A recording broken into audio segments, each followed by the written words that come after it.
Mindful chapters, किताबों की ज्ञान आपके दिल तक। दोस्तों, आज मैं आपको एक ऐसी किताब की समरी सुनाने जा रहा हूँ जिसने लाखों लोगों की ज़िंदगी बदल दी।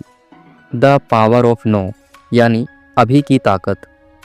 हम ज़्यादातर वक्त या तो बीते हुए कल की यादों में खोए रहते हैं या आने वाले कल की फिक्र में, लेकिन असल ज़िंदगी कहाँ है? सिर्फ इस पल में। तो चलिए इस बुक की अध्याय को शुरू करते हैं। चैप्टर 1, आप अपने दिमाग नहीं है। दोस्तों, सोचो अगर मैं कहूँ कि आप और आपका दिमाग अलग है तो कैसा लगेगा?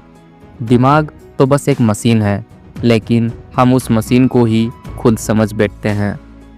मान लीजिए आपका एग्ज़ाम है, अभी एग्ज़ाम शुरू ही नहीं हुआ है, लेकिन आप सोचते हो अगर फेल हो गया तो, मेरे दोस्त मुझसे आगे निकल जाएं तो। अब एग्ज़ाम देने से पहले ही आप घबरा जाते हो, लेकिन सवाल यह है कि क्या आपने सच में फेल किया? नहीं, यह सब तो आपके दिमाग की कहानी है। मान लीजिए ऑफिस में आपके बॉस ने आप पर गुस्सा कर दिया। असल में बॉस ने बस 2 लाइन बोली, तुम्हारा काम ठीक नहीं है, लेकिन आपका दिमाग उसे एम्प्लीफाई कर दिया। मतलब मैं बेकार हूँ, अब सब मुझे हल्के में लेंगे, शायद मेरी नौकरी ही चली जाएगी। सोचो, बॉस की बात 30 सेकंड की थी, लेकिन आपका दिमाग उसे बार बार रिप्ले करके घंटों तक आपको परेशान करता रहा। मान लीजिए आपकी किसी दोस्त से बहस हो गई, उसने गुस्से में आपको बुरा बोल दिया। घटना 5 मिनट की थी, लेकिन आपका दिमाग अगले 5 दिन तक वही रिपीट करता रहा। उसने ऐसा क्यों कहा? मैंने उसे इतना सपोर्ट किया था, फिर भी उसने मेरे साथ ऐसा किया। अब सोचो, असल इंसल्ट हुआ था 5 मिनट में, लेकिन सफरिंग हुई 5 दिन तक, वो भी आपके दिमाग की वजह से। क्या आपके साथ भी कभी ऐसा हुआ है कि असली घटना से ज़्यादा तकलीफ उस घटना को बार बार सोचने से हुई? चैप्टर 2, सचेत रहो, कॉन्शसनेस। आपको ज़्यादा दर्द कब होता है? जब घटना घटती है या जब आप उसे बार बार याद करते हैं? असल में हमारे दुख का बड़ा हिस्सा यादों से आता है। कभी ऐसा हुआ है कि किसी ने आपको बुरा बोल दिया और आप रात भर जागते रहे, बार बार सोचते हुए उसने ऐसा क्यों कहा? असल में इंसल्ट का दर्द उतना नहीं था जितना बार बार उस बात को सोचने से हुआ। मान लीजिए आप YouTube या Instagram पर स्क्रॉल कर रहे हो। आपका दिमाग कहता है चलो 5 मिनट देख लेते हैं, लेकिन 5 मिनट कैसे 1 घंटे में बदल जाते हैं पता ही नहीं चलता। उस वक्त आप सचेत नहीं थे, आप ऑटो पायलट पर थे। आपका दिमाग आपको कंट्रोल कर रहा था और आप प्रेजेंट मोमेंट को खो बैठे। अगर उसी समय आप सचेत होते तो शायद कहते ठीक है, 10 मिनट बाद मैं ये बंद कर दूंगा और बाकी काम पर ध्यान दूंगा। यानी अवेयरनेस आपके समय और एनर्जी को बचा लेती। मान लीजिए आप सुबह चाय पी रहे हो, लेकिन ध्यान कहाँ है? कल बॉस ने क्या बोला, अगले हफ्ते का एग्ज़ाम कैसे होगा, पड़ोसी ने कल क्या कहा। आप चाय तो पी रहे हो, लेकिन टेस्ट ही महसूस नहीं किया। आपके टेस्ट बड्स ने चाय का स्वाद लिया, लेकिन दिमाग कहीं और भाग रहा था। अब कॉन्ट्रास्ट देखो, अगर आप सचेत रहकर चाय पिए तो हर सिप का मज़ा अलग होता है। यही है प्रेजेंट मोमेंट में जीना। मान लो आपके छोटे बच्चे ने आपको खेलते हुए आवाज़ दी, मम्मी या पापा मेरे साथ खेलो। आप उसके साथ बैठे, लेकिन दिमाग में ऑफिस के काम की टेंशन चल रही थी। तो क्या हुआ? बच्चा खेल रहा है, लेकिन आप असल में वहाँ मौजूद ही नहीं हो। अब सोचिए, अगर आप सचेत होकर बच्चे के साथ खेलते तो आप और बच्चा दोनों उस पल को एंजॉय करते हैं। वो मेमोरी उसकी पूरी ज़िंदगी साथ रहती। कभी ऐसा चला है कि दिमाग फ्यूचर की प्लानिंग में इतना खो गया कि पता ही नहीं चला 1 किलोमीटर कैसे निकल गया। मतलब आप फिजिकली चल रहे थे पर मेंटली कहीं और थे। लेकिन अगर सचेत होकर चले तो हर कदम का एहसास होगा, हवा का स्पर्श महसूस होगा, पेड़ों की हरियाली दिखेगी, पक्षियों की आवाज़ सुनाई देगी। यही है अवेयरनेस, सिंपल चीज़ों में भी लाइफ को पूरी तरह जीना। क्या आपके साथ भी ऐसा हुआ है कि आप किसी काम में फिजिकली तो मौजूद थे लेकिन मेंटली कहीं और? चैप्टर 3, अभी में रहो, moving deeply into the now. जब आप खेलते हो, नाचते हो या म्यूजिक सुनते हो तब वक्त का पता ही नहीं चलता। क्यों? क्योंकि उस पल आप पूरी तरह मौजूद होते हो। सोचो, अगर पार्क में टहलने गए लेकिन इंस्टेड ऑफ एंजॉइंग हवा और हरियाली आप पूरे टाइम मोबाइल में लगे हो। पर असली ज़िंदगी कहाँ थी? उस पल में, पेड़ों में, पक्षियों की आवाज़ में, आपकी सांसों में। लेकिन आप उसे खो बैठे क्योंकि आप प्रेजेंट नहीं थे। मान लो आप ऑफिस जाते वक्त ट्रैफिक में फंस गए। आपके दिमाग में तुरंत इरिटेशन शुरू हो जाता है। इतना टाइम खराब हो रहा है, ये जाम क्यों लगा, अब तो मीटिंग छूट जाएगी। अब ध्यान दो, आप उस पल में है ही नहीं। आप या तो फ्यूचर में जंप कर चुके हो या पास्ट में। लेकिन अगर आप स्किप ना करें और प्रेजेंट को एक्सेप्ट करें तो क्या हो सकता है? आप ट्रैफिक को ऑब्जर्व कर सकते हो, कार के अंदर शांत म्यूजिक सुन सकते हो या डीप ब्रीथिंग करके खुद को रिलैक्स कर सकते हो। मतलब स्थिति वही है पर आपका अनुभव बदल गया। मान लो किसी बच्चे का कल एग्ज़ाम है, वो पढ़ाई कर रहा है लेकिन दिमाग में सिर्फ यही चल रहा है, अगर फेल हो गया तो, अगर क्वेश्चन टफ आया तो, अगर मार्क्स कम आए तो। अब वो पढ़ाई के प्रेजेंट मोमेंट में रह ही नहीं पा रहा। फ्यूचर की चिंता उसकी एनर्जी खा रही है। लेकिन अगर वही बच्चा कहे, अभी मेरे पास 3 घंटे है, इस वक्त मैं सिर्फ पढ़ाई करूँगा, फ्यूचर कल का है अभी नहीं, तो उसकी इफ़िशियंसी कई गुना बढ़ जाएगी। कई बार हम प्रेजेंट से भागने के लिए फ़ोन में घुस जाते हैं। बोर हो रहे हैं, चलो रील देख लेते हैं। थोड़ा सैड है, चलो गेम खेलते हैं। मतलब हर बार हम रियलिटी से भागकर डिस्ट्रैक्शन में चले जाते हैं। पर अगर हम प्रेजेंट मोमेंट में अनकंफर्टेबल फीलिंग को एक्सेप्ट करना सीख लें तो हमें बार बार स्किप करने की ज़रूरत नहीं पड़ेगी। लेखक कहते हैं, जो है उसे एक्सेप्ट करो, उससे भागो मत। मतलब अगर दुख है तो उसे ऑब्जर्व करो, भागो मत। अगर खुशी है तो उसे पूरी तरह जी लो। अगर कोई मुश्किल है तो उसे फेस टू फेस मिलो। भागने से दुख खत्म नहीं होता बल्कि बढ़ता है। लेकिन जब हम अभी में रहते हैं तो हर स्थिति को हैंडल करने की ताकत मिलती है। क्या आपने कभी देखा है कि जितना आप किसी समस्या से भागते हो वो उतना ही बड़ी लगने लगती है? चैप्टर 4, वर्तमान से भागना बंद करो। हमेशा नोटिस करो, जब हम दुखी होते हैं तो ज़्यादातर फ्यूचर या पास्ट में खोए होते हैं। हमेशा नोटिस करो, जब हम दुखी होते हैं तो ज़्यादातर फ्यूचर या पास्ट में खोए होते हैं। हमारा दिमाग हमेशा हमें अब से भगाता है। मान लीजिए आपके फ़ोन में व्हाट्सएप नोटिफिकेशन आता है, आप तुरंत उसे खोलते हो, पढ़ते हो और रिप्लाई करने लगते हो। अब ध्यान दो, ये रिएक्शन किसने किया? आपके माइंड ने। लेकिन अगर आप थोड़ी देर रुके और बस ऑब्जर्व करें, अभी नोटिफिकेशन आया है, मुझे तुरंत रिएक्ट करने की ज़रूरत नहीं, मैं ऑब्जर्वर हूँ, माइंड डिसीजन ले रहा हूँ, तो आप खुद और माइंड में फ़र्क देख पाओगे। यानी आपका माइंड सर्वेंट है और आप मास्टर। मान लीजिए एग्ज़ाम रिजल्ट आने वाला है, माइंड तुरंत सोचने लगता है, अगर मार्क्स अच्छे आए तो मैं सक्सेसफुल हूँ, वरना मैं बेकार हूँ। यहाँ माइंड आपको लेवल दे रहा है, लेकिन सच में है कि आपका अस्तित्व मार्क्स से डिफाइन नहीं होता। आप मार्क्स के ऑब्जर्वर हो, ना कि मार्क्स खुद। मान लो आपको हल्का सा सिर दर्द हुआ, माइंड तुरंत कहेगा कहीं ये कोई बड़ी बीमारी तो नहीं, शायद मुझे गंभीर प्रॉब्लम है। रियलिटी में ये सिर्फ साधारण हेडेक है, लेकिन माइंड इसे बड़ा बना देता है। अगर आप ऑब्जर्वर बनकर देखें तो आप कहेंगे ये सिर्फ माइंड की कहानी है।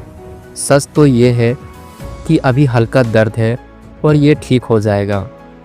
लेखक कहते हैं माइंड एक अच्छा टूल है, लेकिन अगर आप उसके गुलाम बन जाओ तो वही आपकी परेशानी बन जाता है। आप माइंड का इस्तेमाल करें पर खुद माइंड ना बन जाए। थॉट को देखें पर उन्हें अपनी आइडेंटिटी ना बना लें।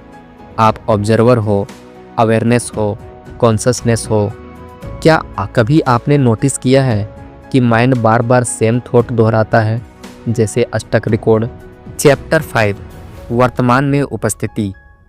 प्रेजेंस का मतलब है पूरी तरह से जागरूक रहना, बिना डिस्ट्रैक्शंस। प्रेजेंस का मतलब है किसी भी पल को पूरी अवेयरनेस से जीना। मान लीजिए बचपन में स्कूल में किसी ने आपको सबके सामने इंसल्ट किया था, वो मेमोरी आपके अंदर दब गई। अब जब बड़े होकर ऑफिस में बॉस आपको थोड़ी सी डांट देता है तो आपका पेन बॉडी एक्टिव हो जाता है। आपको ऐसा लगता है फिर वही ह्यूमिलिएशन हो रहा है, मैं लायक नहीं हूँ। असल में अभी की सिचुएशन इतनी बड़ी नहीं थी, पर पुराना पेन बाहर आ गया। मान लीजिए आपकी पार्टनर ने आपसे कहा तुम कभी मेरी फीलिंग नहीं समझते। अब ये छोटी सी बात है, पर अचानक आपको बहुत गुस्सा आ जाता है। क्यों? क्योंकि आपके अंदर पहले से जमा हुआ दर्द ट्रिगर हो गया। शायद आपके पास्ट रिलेशनशिप में भी कोई आपको यही कहता था। अब वो पुराना पेन एक्टिवेट होकर और बड़ा रिएक्शन करवा देता है। आप इंस्टाग्राम स्क्रॉल कर रहे हो और देखते हो कि आपके दोस्त की लाइफ बहुत अच्छी है। अचानक आपको अंदर से दुख, जलन और खालीपन महसूस होता है। ये आपका पेन बॉडी बोल रहा है, देखो दूसरों की लाइफ परफेक्ट है और मेरी नहीं। असल में आपकी लाइफ भी ठीक है, पर पेन बॉडी ने पुरानी कंपैरिजन की आदत एक्टिवेट कर दी। पेन बॉडी को हील कैसे करें? लेखक कहते हैं कि पेन बॉडी को ख़त्म करने का तरीका है उसे ऑब्जर्व करना। जब भी गुस्सा, दुख या चिड़चिड़ापन उठे तो खुद से पूछो कि ये मेरी असली पहचान है या मेरा पेन बॉडी रिएक्ट कर रहा है। जैसे ही आप उसे ऑब्जर्वर की तरह देखना शुरू करोगे, उसका पावर कम हो जाएगा। क्या आपने कभी ऐसा महसूस किया है कि कोई छोटी सी बात आपको बहुत ज़्यादा हर्ट कर गई? चैप्टर 6 आंतरिक शरीर। लेखक कहते हैं जब आप अपने शरीर को महसूस करते हो तो आप ऑटोमेटिकली प्रेजेंट हो जाते हो। सोचिए एक छोटा बच्चा आइसक्रीम खा रहा है। वो ना तो सोच रहा है कि कल और आइसक्रीम मिलेगी या नहीं, ना ही ये सोच रहा है कि पिछली बार आइसक्रीम गिरी थी। वो सिर्फ उसी पल का मज़ा ले रहा है। लेकिन जब हम बड़े होते हैं तो आइसक्रीम खाते समय भी सोचते हैं ये ख़त्म हो जाएगी तो पिछली बार वाली फ्लावर अच्छी थी। रिजल्ट, हम प्रेजेंट का मज़ा खो देते हैं। आप सुबह सुबह पार्क में घूम रहे हैं, चारों तरफ हरियाली, ताज़ी हवा, चिड़ियों की आवाज़, लेकिन आपका माइंड सोच रहा है आज ऑफिस में मीटिंग कैसे होगी, कर्ज कब खत्म होगा, भविष्य में क्या होगा। आप पार्क में हैं लेकिन एंजॉय नहीं कर रहे हैं। अगर आप बस 5 मिनट के लिए पूरी तरह से हवा, पेड़ और आवाज़ पर ध्यान दें तो आपका माइंड शांत हो जाएगा। प्रेजेंट में रहने का फ़ायदा, स्ट्रेस कम होता है, क्योंकि स्ट्रेस हमेशा या तो अतीत की यादों से आता है या भविष्य की चिंता से। जॉय बढ़ता है, हर छोटा पल वैल्यूबल लगने लगता है। रिलेशनशिप बेहतर होते हैं, क्योंकि जब आप किसी को पूरा ध्यान देते हो तो वो सच में वैल्यूड फील करता है। क्या आपने कभी महसूस किया है कि आप किसी काम को कर रहे थे लेकिन आपका माइंड कहीं और था? कमेंट सेक्शन में जवाब जरूर दीजिए। चैप्टर 7 अब तक का प्रवेश द्वार। लेखक बताते हैं अब यानी प्रेजेंट एक दरवाज़ा है जिसके पार शांति और खुशी है।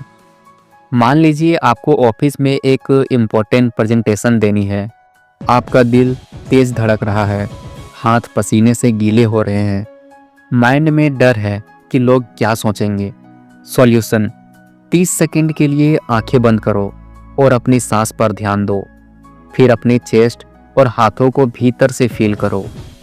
जैसे ही आप इनर बॉडी को महसूस करते हो, माइंड की आवाज़ धीरे धीरे शांत हो जाती है और आप कॉन्फिडेंट महसूस करने लगते हो। घर में बच्चे शोर कर रहे हैं, आप थके हुए हो और अचानक गुस्सा फूटने वाला है। अगर उसी पल आप अपने शरीर को भीतर से ऑब्जर्व करेंगे, दिल कैसे धड़क रहा है, गुस्से में शरीर गर्म कैसे हो रहा है, सांस तेज कैसे चल रही है, तो आपका ध्यान माइंड से हटकर शरीर पर आ जाएगा। रिजल्ट, गुस्सा धीरे धीरे डिसॉल्व हो जाएगा और आप बिना चिल्लाए सिचुएशन हैंडल कर लोगे। क्या आपने देखा है कि गायक या खिलाड़ी जब परफॉर्म करते हैं तो उनकी पूरी अवेयरनेस बॉडी और एनर्जी पर होती है। सिंगर अपने गले, सांस और वाइब्रेशन पर ध्यान देता है। बैट्समैन अपने हाथ और आँखों का कोऑर्डिनेशन फील करता है। यही इनर बॉडी कनेक्शन है जो उन्हें पीक परफॉर्मेंस देता है। इनर बॉडी अवेयरनेस के फायदे, माइंड शांत होता है, चिंता और डर कम होते हैं, इमोशनल कंट्रोल बढ़ता है, गुस्सा और दुख जल्दी डिसॉल्व होते हैं, हेल्थ बेहतर होती है, बॉडी को रिलैक्स करने से स्ट्रेस रिलेटेड बीमारियां कम होती है। प्रेजेंट मोमेंट में रहना आसान होता है क्योंकि बॉडी हमेशा अभी में है। क्या आपने कभी बिना कुछ किए सिर्फ अपने हाथों या पैरों में एनर्जी महसूस करने की कोशिश की है?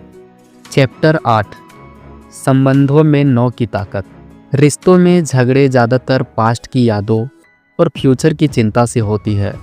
मान लो पति घर देर से आता है, पत्नी तुरंत गुस्से में कहती है, तुम हमेशा देर से आते हो, तुम्हें मेरी परवाह ही नहीं। अब ध्यान दीजिए, यहाँ 2 चीज़ें हो रही है। हमेशा शब्द यानी पास्ट की शिकायत, परवाह नहीं यानी माइंड की इंटरप्रिटेशन।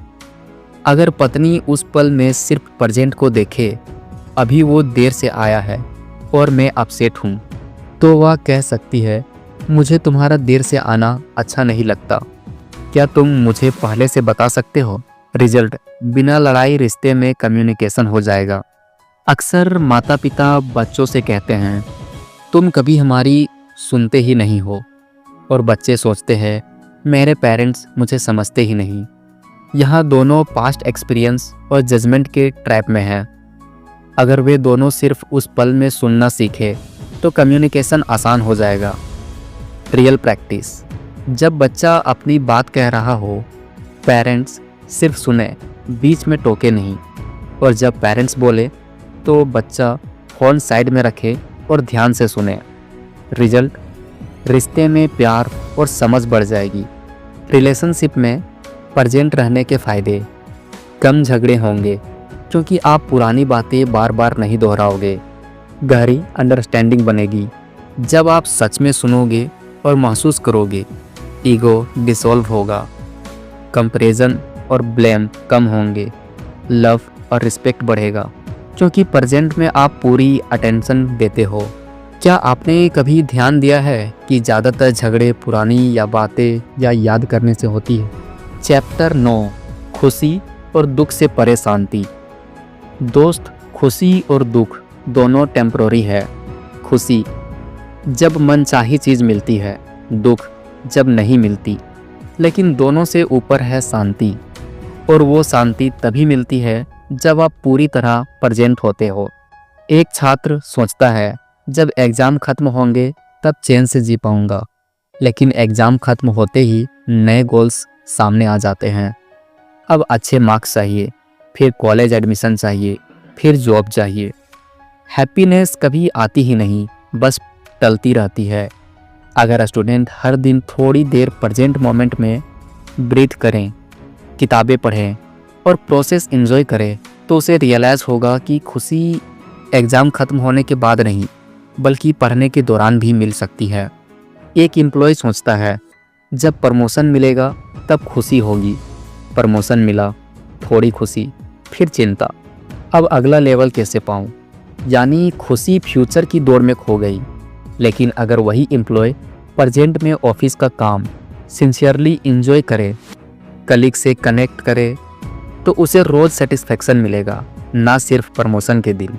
हैप्पीनेस किसी गोल, चीज़ या इंसान में नहीं होती। माइंड हमेशा फ्यूचर में हैप्पीनेस डाल देता है। असली खुशी सिर्फ अभी में है, जब आप पूरी तरह प्रेजेंट रहते हो। जब आप अभी के पल को एक्सेप्ट और एंजॉय करते हो, तो अंदर से शांति और सुकून आता है। क्या आपने कभी सोचा है कि जब कोई बड़ा गोल पूरा हुआ तो खुशी थोड़े समय बाद ही क्यों गायब हो गई? चैप्टर 10 समर्पण। सरेंडर का मतलब हार मानना नहीं, बल्कि जो है उसे स्वीकारना है। सोचिए आप ऑफिस जा रहे हो और बीच रास्ते में बहुत बड़ा ट्रैफिक जाम लग जाता है। आपके पास दो ऑप्शन है, गुस्सा करना, हॉर्न बजाना, माइंड में सोचना यार ये क्यों हुआ, मेरी मीटिंग मिस हो जाएगी, या फिर रियलिटी को एक्सेप्ट करना, हाँ ट्रैफिक है, अभी मेरे हाथ में कुछ नहीं है, चलो इस पल को यूज करता हूँ, शायद कोई पॉडकास्ट सुन लूँ, फैमिली को कॉल कर लूँ, या बस गहरी सांस ले लूँ। जब आपने एक्सेप्ट कर लिया तो स्ट्रेस कम हो गया, सिचुएशन सेम है लेकिन आपका मन फ्री हो गया। यही है सरेंडर। मान लीजिए किसी को अचानक हेल्थ इशू हो गया, अगर वो हर समय सोचे ये मेरे साथ ही क्यों हुआ, ये अनफेयर है, तो माइंड और ज़्यादा दुखी हो जाएगा। लेकिन अगर वो कहे हाँ ये हुआ है, लेकिन अब मैं इसे एक्सेप्ट करके अपना ध्यान इलाज और हीलिंग पर लगाऊंगा, तो वो इनर पीस महसूस करेगा। एक्सेप्टेंस का मतलब ये नहीं कि आप कोशिश छोड़ दो, बल्कि इसका मतलब है पहले हालात को एक्सेप्ट करो, फिर एक्शन लो। सरेंडर का मतलब हार मानना नहीं, बल्कि रियलिटी को एक्सेप्ट करना है। जब आप हालात से लड़ना छोड़ देते हो, तो अंदर से शांति और हल्कापन आता है। एक्सेप्टेंस आपको एनर्जी देता है ताकि आप पॉजिटिव एक्शन ले सको। रेजिस्टेंस लड़ाई, स्ट्रेस, एक्सेप्टेंस फ्रीडम। क्या आपने कभी ट्रैफिक, ट्रेन या किसी छोटी बात को एक्सेप्ट करके खुद को महसूस किया है? कमेंट सेक्शन में जवाब जरूर दीजिएगा। तो दोस्तों, ये थी द पावर ऑफ नो की यात्रा। इस किताब ने हमें सिखाया हम अपने विचार नहीं हैं, अतीत और भविष्य सिर्फ दिमाग की कहानियाँ हैं, असली ज़िंदगी सिर्फ इस पल में है। और अगर हम अभी को जीना सीख जाएं, तो हमें शांति, प्यार और आज़ादी मिलेगी। माइंडफुल चैप्टर्स, किताबों की ज्ञान आपके दिल तक।